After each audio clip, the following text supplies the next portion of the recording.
महायुतीचे उमेदवार सईद खान यांचा विजय नक्की आहे, 100% विजय आहे.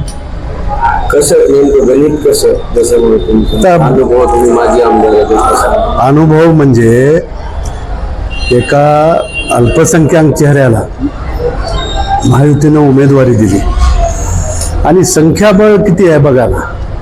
महायुतीचं परभणी आणि हिंगोली स्थानिक स्वराज्य संस्थेमध्ये फार मोठ्या प्रमाणावर संख्याबळ आहे.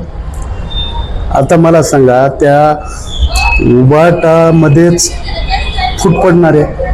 काँग्रेसचे एका पक्ष उभा टाकले, आणखी ते दुसरे उभा टाकले, कशाला नाव घ्यायचं कोणाचं, पण मी 100% सांगतो, सईद भाई जवळपास 400 मतांना विजय होते. नेमकं ते तुमचे माजी आमदार मित्र त्यांचे चिरंजीव पण अपक्ष फॉर्म भरला, त्यांच्याशी आपण काय सांगालोय. अपक्षाचं काय, इथं पक्ष लेवलवर आहे ना सगळे. या ठिकाणी मेघना दिदी आहेत, या ठिकाणी खासदार साहेब आहेत बंडू जाधव साहेब, या ठिकाणी विजय भांबळे साहेब आहेत, मी आहे, सगळे नेते बघा ना. वरपुडकर साहेब आहे, आदरणीय वरपुडकर साहेब आहे. नेमकं मग आता बाबाजानी साहेब मतसंख्या वेगळी दाखवली, सुरेश देशमुख साहेब मतसंख्या आणि तुम्ही वेगळी. आता ते दिवसा स्वप्न बघायला त्याला मी काय करणार. काय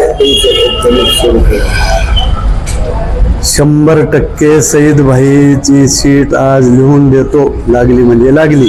गंगाखेडचे काही नगरसेवक तुमच्या सगळीवर जाणार होते का, गेले का? नाही गेले. आम्ही आमदार गटाचे काही कोणीच कुठं गेलेलं नाही. 30ला 30 मतं गंगाखेडचे मिळतील सगळे, जे जे ह्याचे आहेत आपल्या महायुतीचे 30.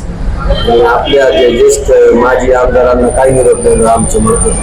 कोणत्या ज्येष्ठ जे अपक्षाने फॉर्म भरलं आणि एक म्हणून आता त्यांना कोण उभं केलंय मला माहित नाही.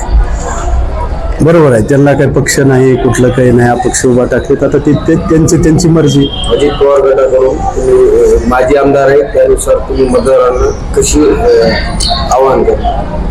महायुतीचा धर्म पाळाव.